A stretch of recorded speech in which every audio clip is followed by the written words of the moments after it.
Cuando mi único hijo me dijo mamá, tienes 30 días para abandonar esta casa, yo caí de rodillas llorando como nunca antes.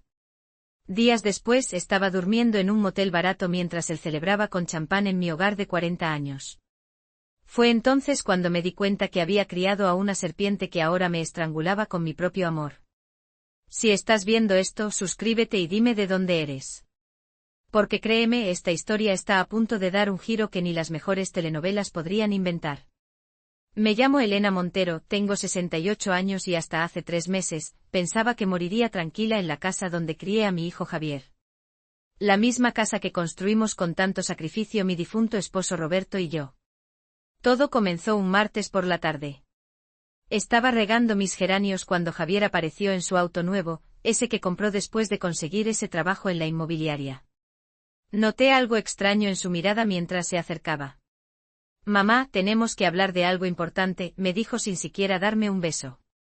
Entramos a la cocina, preparé café como siempre lo hacía cuando me visitaba.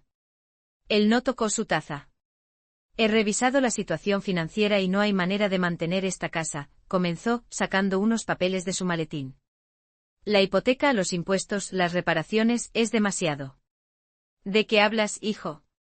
La casa está pagada desde que tu padre murió hace 8 años. Su cara cambió. Fue entonces cuando lo supe.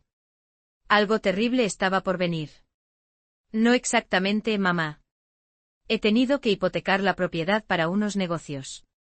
¿Hipotecar? ¿Con qué derecho? Esta casa está a mi nombre. Entonces sonrió con esa sonrisa que nunca le había visto antes. En realidad, revisé el testamento de papá. La casa quedó a mi nombre como único heredero. Solo te dejó el derecho de vivir aquí mientras yo lo permitiera. Script part separator igual a. Sentí que el piso se abría bajo mis pies. Mis manos temblaron tanto que derramé el café sobre la mesa. ¿Cómo dices? Tu padre jamás haría algo así. Javier sacó otro papel y lo puso frente a mí. Aquí está todo legal, con la firma del notario Ramírez. Y necesito vender esta propiedad ahora. El banco está por ejecutar la hipoteca y perderé todo. ¿Y yo dónde voy a vivir? Pregunté con la voz quebrada. Javier ni siquiera me miró a los ojos cuando respondió. Puedes buscar un departamento pequeño. Con tu pensión alcanza para algo sencillo. O ir a una residencia para mayores. ¿Una residencia? Como si fuera una vieja inútil que nadie quiere. Esta casa la construimos tu padre y yo con el sudor de nuestra frente. Lo siento, mamá, ya tomé mi decisión. Tienes 30 días. 30 días. Después de darte la vida y sacrificarme por ti. Los negocios son negocios, mamá. La casa vale casi 1 millón de pesos en el mercado actual. No puedo perder esta oportunidad.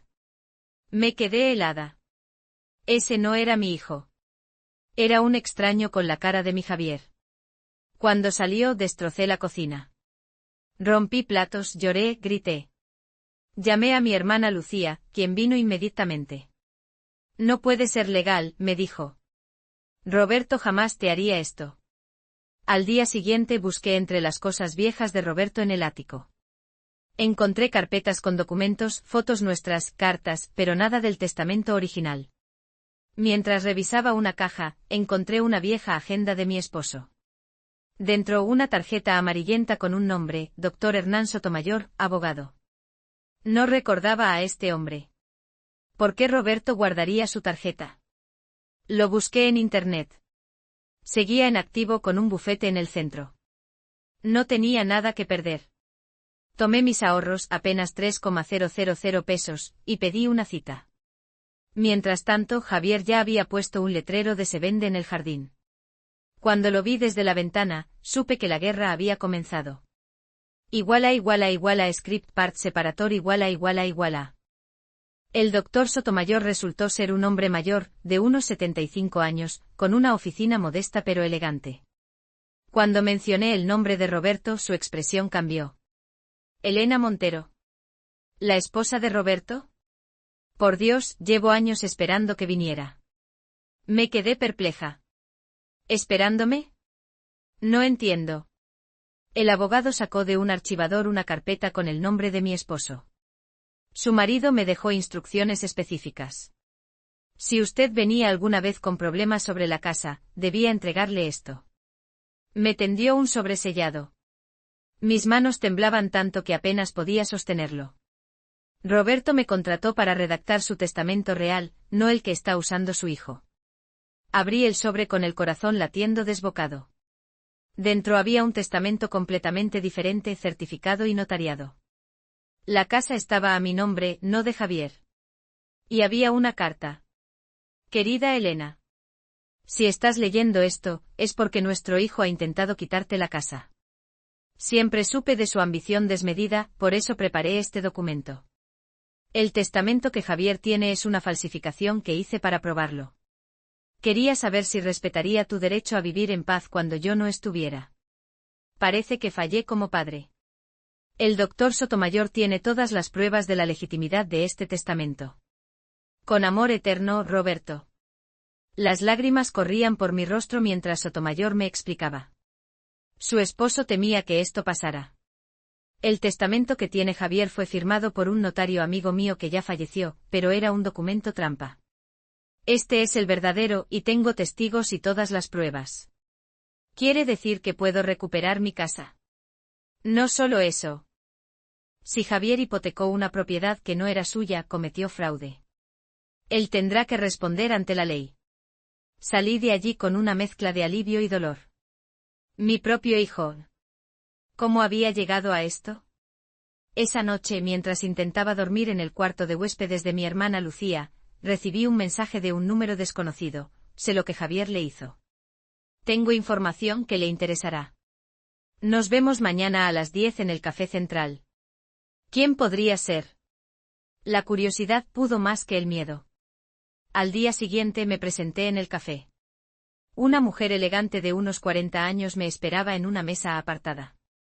Soy Verónica Aguirre, trabajo en el banco donde su hijo tramitó la hipoteca. ¿Por qué quería verme? Su rostro se tensó.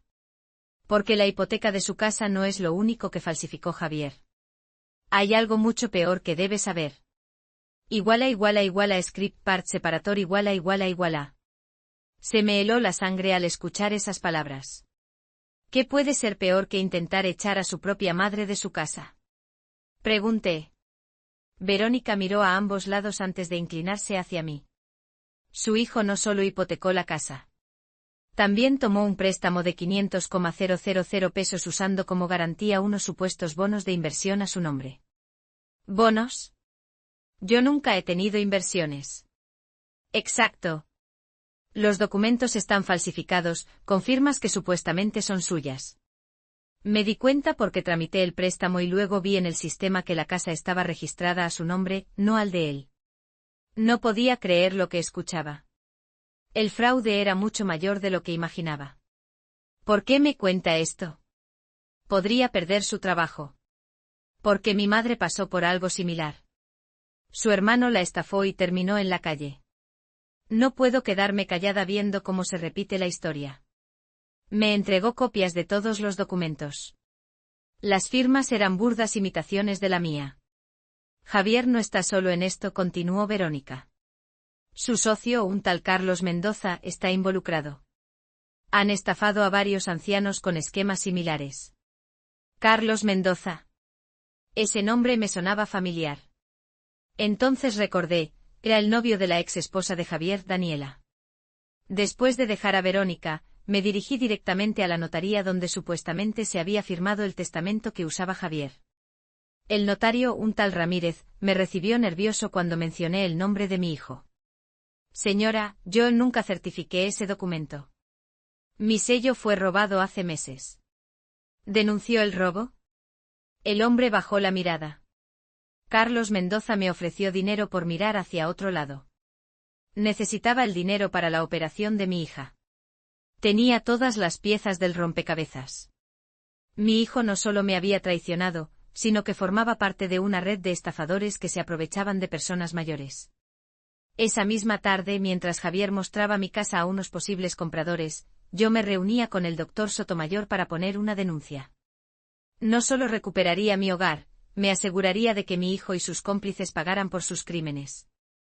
Lo que no sabía era que Javier ya había vendido la casa a un testaferro, y que al día siguiente vendrían a desalojarme por la fuerza. Script part separator iguala. Amaneció con una tormenta feroz, como si el cielo compartiera mi rabia. A las 8 de la mañana, escuché golpes violentos en mi puerta. Policía. Abra la puerta. Afuera había 2 oficiales y un hombre trajeado que sostenía unos papeles. Señora Montero, este es un desalojo legal. Tiene 1 hora para recoger sus pertenencias personales. Esto es un error. Tengo el testamento verdadero. El hombre del traje sonrió con desprecio. La casa ya tiene nuevo dueño. La transacción se completó ayer. Si tiene alguna queja, presente una demanda. Temblando de rabia e impotencia, llamé a Sotomayor mientras los hombres esperaban fuera. Me están desalojando. ¿Qué hago? No habrá. Estoy presentando un recurso de emergencia. Llegaré en 20 minutos con una orden judicial. Pero no tuve tiempo. Escuché un crujido y la puerta cedió. Los oficiales entraron seguidos por 3 hombres que comenzaron a sacar mis cosas. Esto es ilegal. Esta es mi casa. Uno de los hombres me sujetó del brazo. Señora, no complique las cosas o tendré que arrestarla por resistencia a la autoridad. Vi con horror cómo sacaban mis muebles, mis recuerdos, las fotos de Roberto. Mi vida entera en cajas arrojadas a la calle bajo la lluvia. Vecinos se asomaban por las ventanas, algunos grabando con sus teléfonos. De repente un auto frenó bruscamente. Era Lucía con Sotomayor. El abogado corrió hacia nosotros agitando un papel. ¡Alto! Tengo una orden judicial que prohíbe este desalojo. El hombre del traje revisó el documento y palideció. Discutió acaloradamente con Sotomayor mientras yo lloraba en brazos de mi hermana. La señora Montero se queda, sentenció finalmente Sotomayor. Y ustedes enfrentarán cargos por allanamiento y daños. Los hombres se fueron, dejando un desastre en mi jardín y mi casa. Pero yo había ganado la primera batalla. Lo que no esperaba era que Javier apareciera 1 hora después, furioso como nunca lo había visto. Script part separator iguala. Esto no se va a quedar así. Gritó Javier desde la puerta, con los ojos inyectados en sangre. Firmé contratos. Debo entregar esta casa en 3 días o lo perderé todo. Su rabia me asustaba. Este no era mi hijo. Era un desconocido consumido por la codicia. ¿Qué pasó con el niño que crié? Le pregunté con voz quebrada. ¿Cuándo te convertiste en esto? Siempre viviendo en el pasado. Escupió. ¿Sabes por qué papá murió? Porque trabajaba como un burro para mantener tus caprichos. Esta casa es mi herencia. ¿Mis caprichos? Me levanté temblando. Trabajé limpiando casas ajenas para que tú estudiaras en la universidad. Me operaron sin anestesia porque no teníamos seguro. Tu padre murió de un infarto después de cubrir 3 turnos seguidos en la fábrica para pagar tu primera empresa. Esa que quebraste por irresponsable. Javier se acercó amenazante. Por primera vez en mi vida, temí que mi propio hijo pudiera golpearme.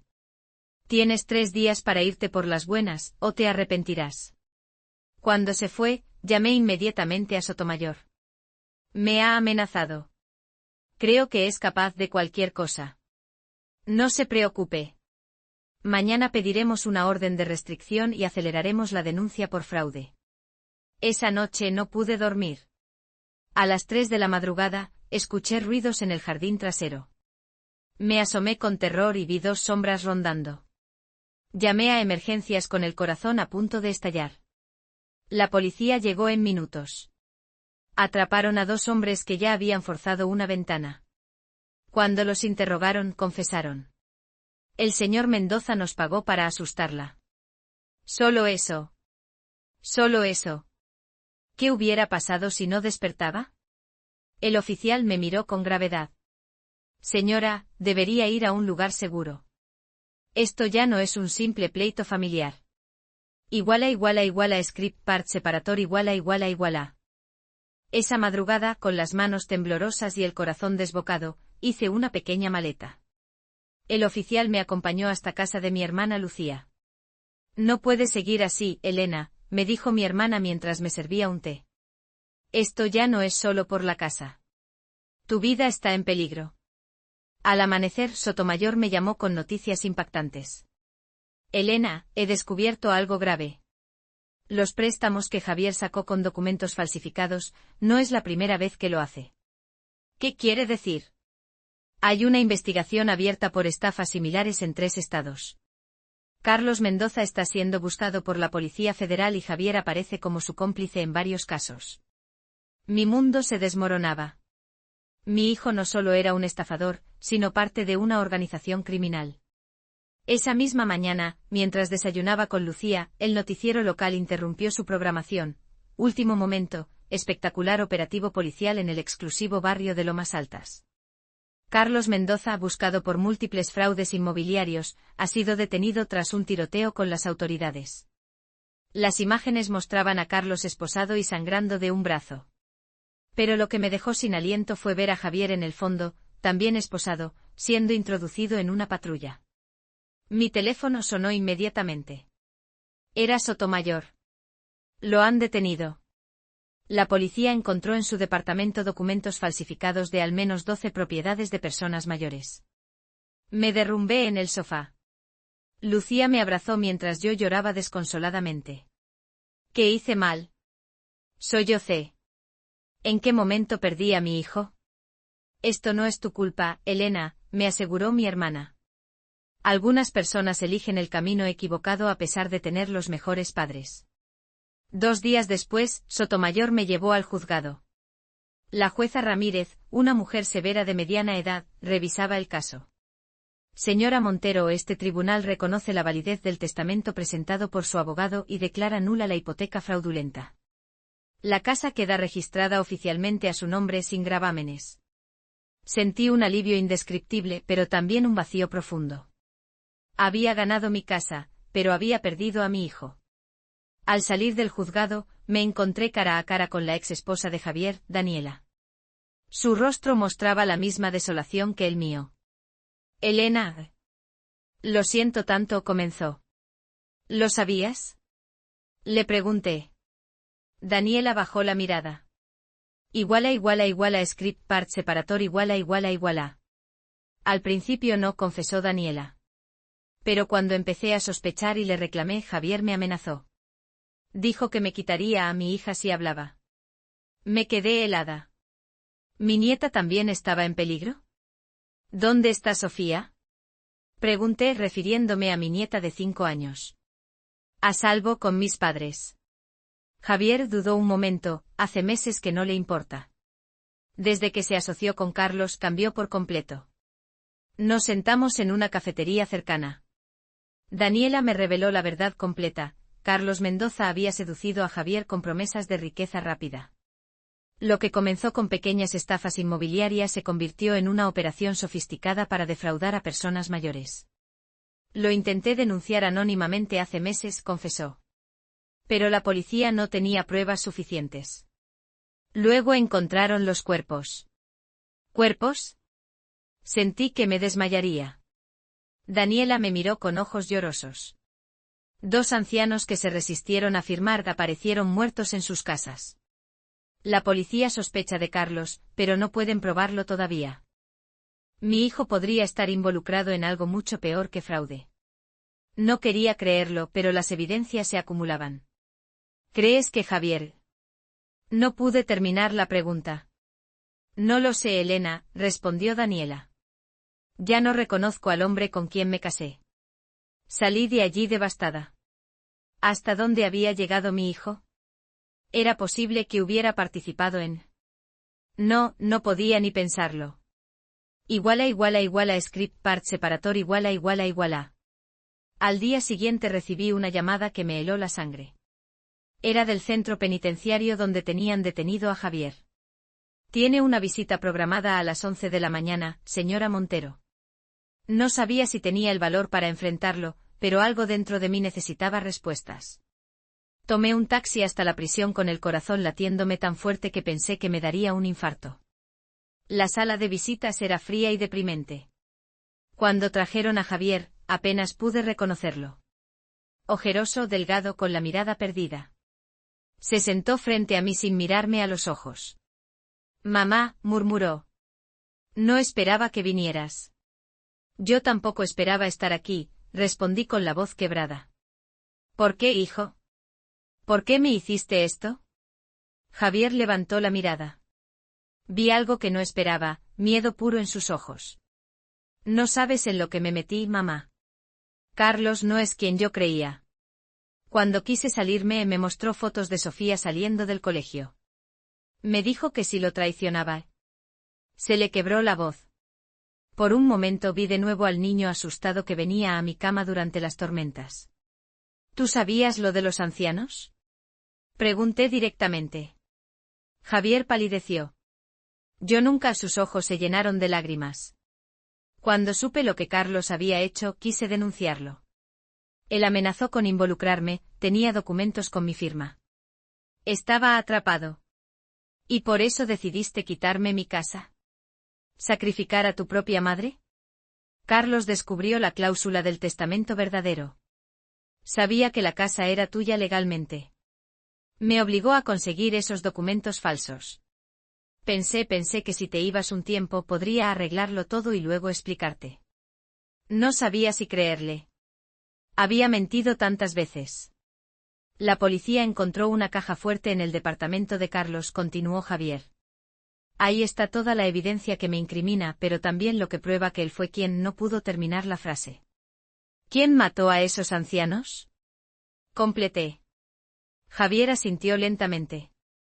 Si esa caja se abre, estaré perdido. Carlos tiene cómplices aquí dentro. Ya han intentado atacarme 2 veces. Script part separator iguala. Javier, ¿por qué me cuentas esto ahora? Le pregunté sintiendo una mezcla de compasión y desconfianza. Él bajó la voz y se acercó más a mí. Porque necesito que vayas con Sotomayor. Hay una llave en mi antiguo departamento, en el fondo falso del cajón de mi escritorio. Esa llave abre un casillero en la estación central de autobuses. Ahí guardé copias de todos los documentos que incriminan a Carlos, incluidas grabaciones donde amenaza a las víctimas. Lo miré fijamente buscando cualquier señal de manipulación en su rostro. ¿Cómo sé que no es otra mentira? Quizás sea una trampa para incriminarme a mí también. Mamá, te juro por Sofía que es verdad. Sus ojos se llenaron de lágrimas. Sé que no merezco tu ayuda después de lo que hice, pero si esos documentos se pierden, Carlos saldrá libre. Su padre es juez federal. El guardia anunció que quedaban 5 minutos. Javier se veía cada vez más nervioso. Por favor, mamá. Si no es por mí, hazlo por justicia. Esos ancianos merecen que alguien pague por lo que les pasó. Salí de la prisión con el alma dividida. ¿Debía creerle? Era otra manipulación. Llamé inmediatamente a Sotomayor y le conté todo. Es muy arriesgado, Elena, me advirtió. Si esos documentos existen, podrían ser cruciales para el caso, pero también podrían incriminarla por manipulación de evidencias. ¿Qué haría usted? Le pregunté. Hubo un silencio largo al otro lado de la línea. Iríamos juntos. Con testigos. Y llamaríamos a la fiscalía inmediatamente si encontramos algo. Esa misma tarde Sotomayor, Daniela y yo nos dirigimos al antiguo departamento de Javier. El administrador nos dejó entrar cuando Daniela mostró que aún tenía llaves y documentos a su nombre. El lugar estaba revuelto. Alguien se nos había adelantado. Script part separator iguala. Revisamos frenéticamente cada rincón del departamento. El escritorio estaba destrozado, pero el cajón con doble fondo seguía intacto. Aparentemente quien registró el lugar no conocía ese secreto. Aquí está, dijo Daniela sacando una pequeña llave plateada. Es la del casillero 247. Nos dirigimos inmediatamente a la estación de autobuses. El lugar estaba atestado de gente, lo que nos daba cierto anonimato. Encontramos el casillero y con manos temblorosas introduje la llave. Dentro había un sobremanila grueso. Sotomayor lo revisó rápidamente y su rostro se transformó. Dios mío, esto es dinamita pura, murmuró. Hay grabaciones, correos electrónicos impresos, fotografías. Todo lo que necesitamos para hundir a Carlos Mendoza y exonerar parcialmente a Javier. ¿Parcialmente? Pregunté. Tu hijo participó en los fraudes, Elena. Eso no cambia. Pero esto prueba que no estuvo involucrado en los homicidios. En ese momento, noté a dos hombres que nos observaban fijamente desde el otro extremo del pasillo. Cuando nos vieron mirarlos, comenzaron a acercarse rápidamente. Tenemos que irnos, susurré alarmada. Creo que nos siguieron. Sotomayor guardó el sobre dentro de su maletín y nos dirigimos hacia la salida principal. Los hombres aceleraron el paso. Sepárense, ordenó Sotomayor. Yo llevaré los documentos directamente a la fiscalía. Ustedes vayan a un lugar público y no salgan hasta que las llame. Apenas nos separamos, los hombres fueron tras Sotomayor. Daniela y yo corrimos hacia el área de restaurantes de la estación. Llamé al 911 mientras corríamos. Están persiguiendo a un abogado para robarle evidencia de un caso federal. Grité al operador, dando nuestra ubicación. Desde lejos vimos como uno de los hombres alcanzaba a Sotomayor y lo empujaba contra la pared. El abogado, a sus 75 años, se defendió con sorprendente agilidad, golpeando al atacante con su maletín. Las sirenas comenzaron a sonar. Los dos hombres huyeron al ver las patrullas acercarse, pero uno de ellos fue interceptado por policías que entraban por otra puerta. Sotomayor estaba pálido pero ileso. El maletín seguía en su poder. Los documentos están a salvo, nos dijo cuando nos reunimos nuevamente. Ahora mismo iremos a entregarlos. Script part separator iguala. La fiscal María Guzmán nos recibió personalmente en su despacho. Cuando Sotomayor desplegó los documentos sobre su escritorio, su expresión profesional se transformó en asombro. Esto es extremadamente serio, dijo, revisando las grabaciones. Carlos Mendoza no solo amenazaba a sus víctimas, sino que aquí hay evidencia clara de que ordenó los asesinatos. ¿Y mi hijo? Pregunté con el corazón en la garganta. La fiscal revisó más papeles antes de responder. Según estos documentos, Javier Montero participó en los fraudes inmobiliarios, pero se opuso explícitamente cuando Mendoza sugirió medidas extremas contra los ancianos que se resistían. Un peso enorme se levantó de mis hombros. Mi hijo era culpable de estafa, pero no de asesinato. ¿Qué pasará ahora? Preguntó Daniela. Carlos Mendoza enfrentará cargos por homicidio, además del fraude.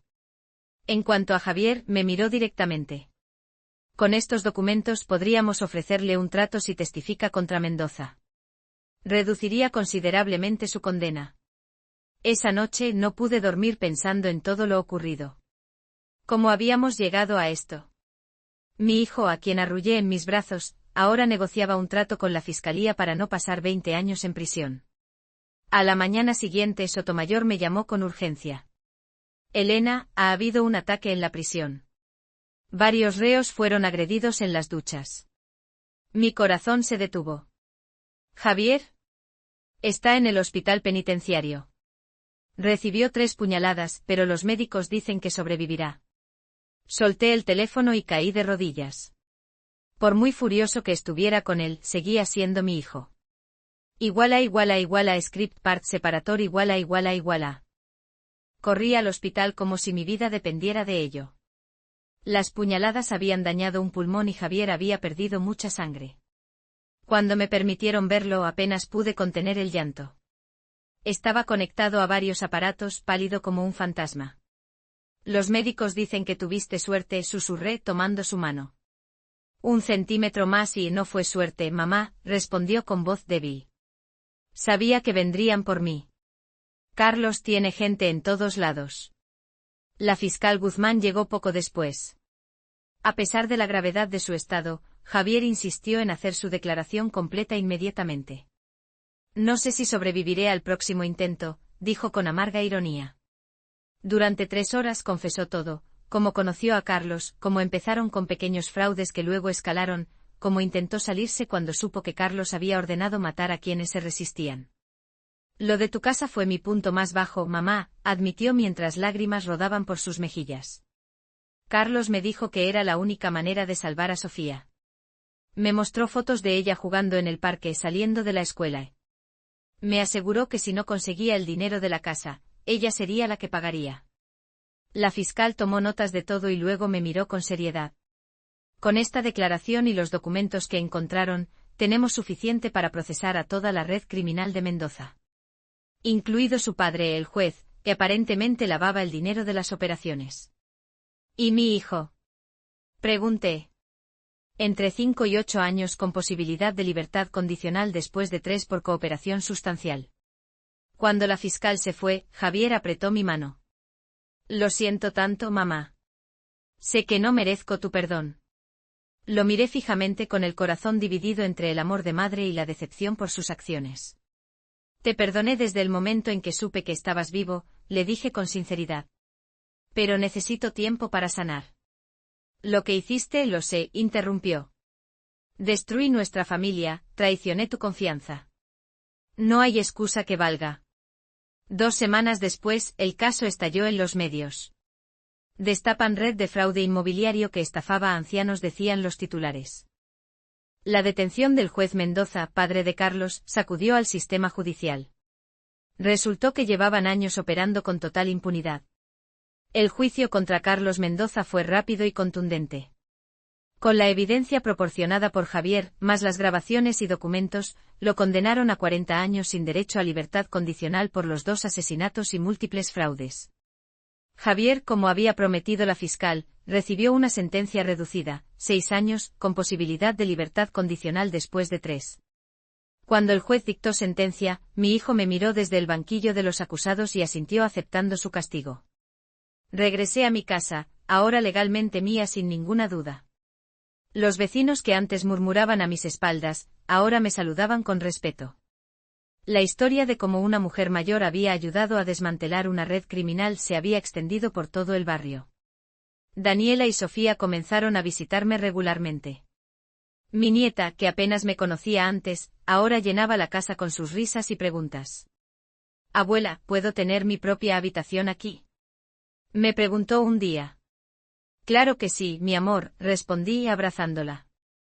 Esta siempre será tu casa también. 1 año después de todo lo ocurrido, recibí una carta de Javier desde la prisión. Querida mamá. Las palabras nunca serán suficientes para expresar mi arrepentimiento. Cada día aquí me recuerda el daño que causé. Estoy tomando cursos de contabilidad y derecho para entender mejor cómo funciona el sistema que abusé. Cuando salga, quiero dedicar mi vida a proteger a personas como tú de estafadores como yo lo fui. No te pido que me creas ahora. Solo te pido la oportunidad de demostrártelo con el tiempo. Con amor, tu hijo arrepentido. Guardé la carta junto al testamento de Roberto. 2 documentos que cambiaron nuestras vidas para siempre. Hoy, mientras riego mis geranios en el porche, pienso en cómo la vida da vueltas inesperadas. Perdí a mi hijo por la avaricia, pero lo recuperé a través del arrepentimiento. La casa que casi me quitaron ahora es un refugio seguro para mi nieta. A veces el destino tiene formas extrañas de enseñarnos quiénes somos realmente. Yo descubrí que soy más fuerte de lo que jamás imaginé. Y tú que has escuchado mi historia hasta el final, recuerda, nunca es tarde para perdonar, pero tampoco para luchar por lo que es tuyo.